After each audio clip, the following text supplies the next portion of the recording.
Thanks for joining me out here on Reality Bowhunter.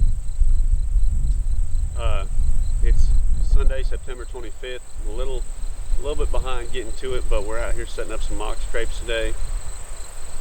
Did a couple yesterday, finishing up today. So I'm just going to show you how one of the ways, there's many ways to do mock scrapes, but this is one of my favorite ways to make them, really in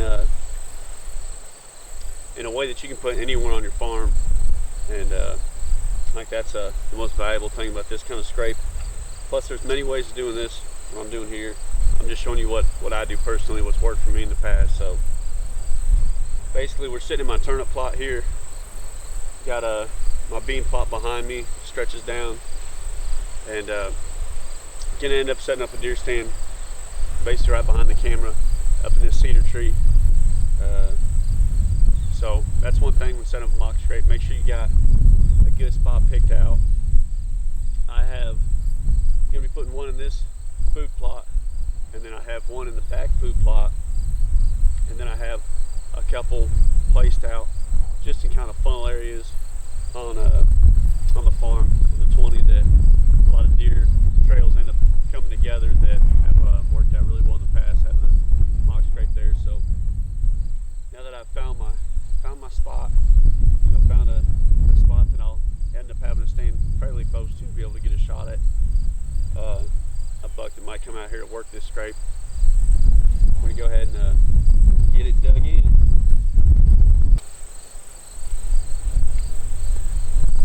Okay, we'll go ahead and see how deep that is.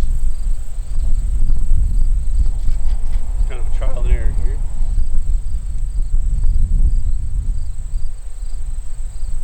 Yeah, that's probably all the deeper I'm going to want it. Go ahead and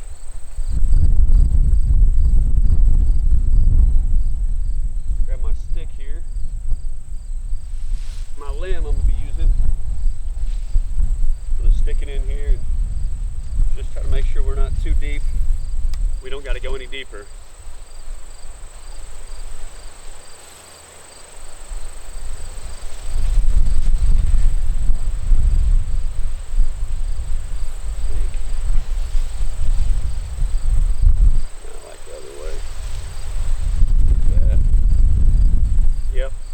That's pretty much perfect there.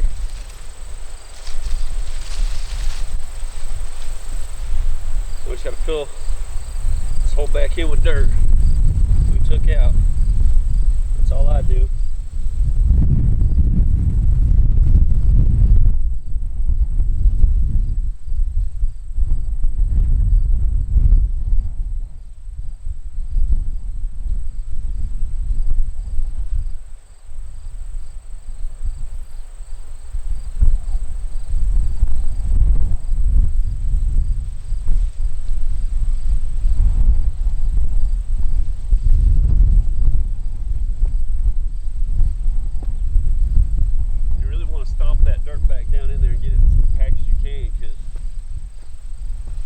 First rain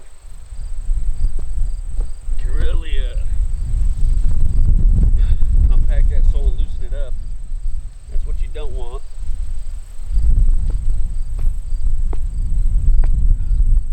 I'll have a camera on here set up. The last thing I want is to see one of our bucks out here working it and knocking it over. So try to compact that soil we got out of there, use every bit of it, and try to make it as sturdy as we can with what we got.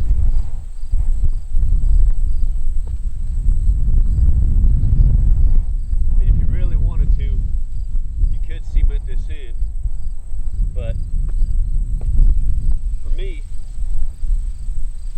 places like this where it's in a food plot, I'm going to come back and rework this food plot up and plant something else next year. I'm obviously not going to do that, but I might find out that this wasn't such a good spot after all. But we got, like I said, we got a perfect setup is right in the middle of the turnip plot. Got a trail right behind here that leads out. And just from past knowing this property, hunting the past 2 years now, knowing how the deer work these fields, this should be a really good spot right here. And it's the most huntable spot. It's the only spot I can really get to and hunt with from a bow. You know, really the only cedar tree, besides a couple others, that'll be a little bit harder to get to access wise. This one back here is the best one, so this is just the best place to set it up.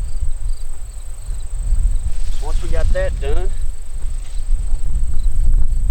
put this back in here, get it back turned how I like it.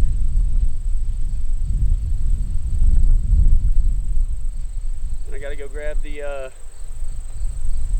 gun and get these screws in here and get it solid. So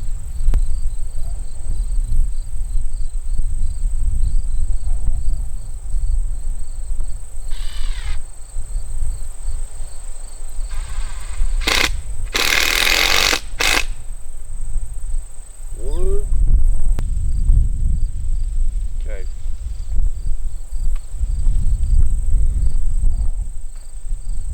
So the last step here, obviously, is to work up some of the soil underneath this, make it look like buck's been hitting it. So go ahead and work up both sides here.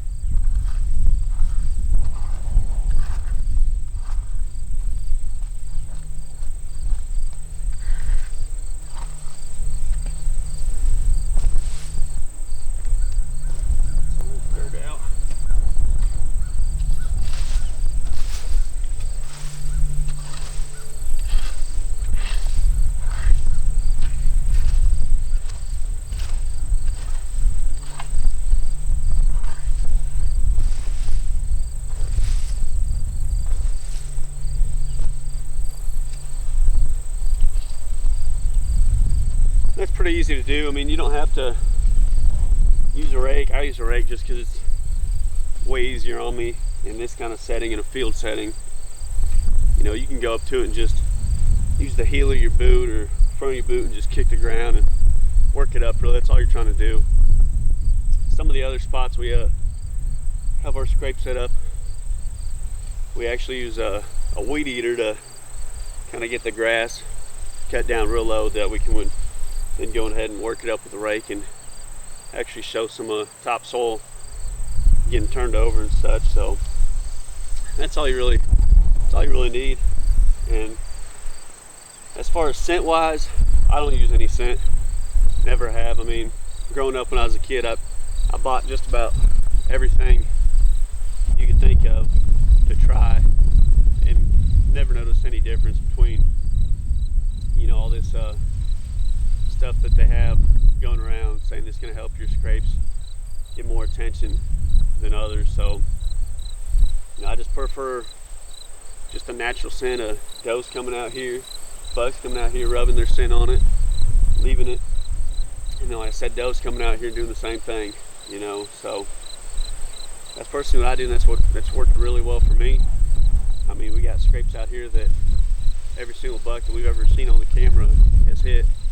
So I don't think any kind of artificial or any kind of scent really is going to do anything to make it better. So that's really all I do, and we're going to go ahead and get a camera set up on this spot, and hopefully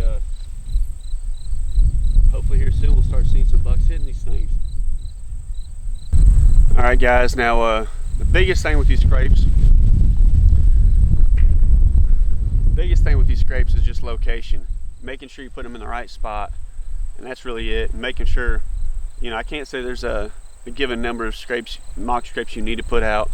You know, these bucks are still going to make their own scrapes, but you know, try to play the game best we can. And got this big cedar right up here behind me.